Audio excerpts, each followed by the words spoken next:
મંદિરો તો તમે જગતમાં ઘણાય જોયા હશે, પણ અયાવેજની વાત સાવ નોખી છે। ત્યાં અમારે અયાવેજના ઓરડાવાળી ખોડિયાર બિરાજે છે।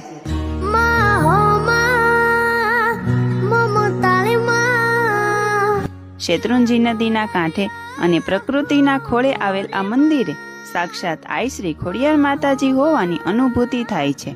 અહીંના ઇતિહાસની વાત કરીએ તો જૂનાગઢના રાજા રાનવગણ જ્યારે તેમના બેન જાહલના વહારે સિંધના સુમરાની સામે યુદ્ધ લડવા ગયા હતા, ત્યારે માતાજીના આશીર્વાદ લઈને કહ્યું હતું, જો હું યુદ્ધ જીતીશ તો નવું મંદિર બંધાવીશ।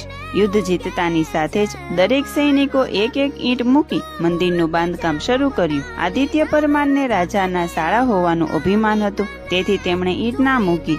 મંદિરનું બાંધકામ પૂર્ણ થવામાં એક ઈંટ ઘટતા રાજા રાનવગણે તેમના શાળા આદિત્ય પરમારનું મસ્તક કાપીને ત્યાં મૂક્યું, જેની નિશાની હાલ પણ આપણને ત્યાં જોવા મળે છે। ખોડિયાર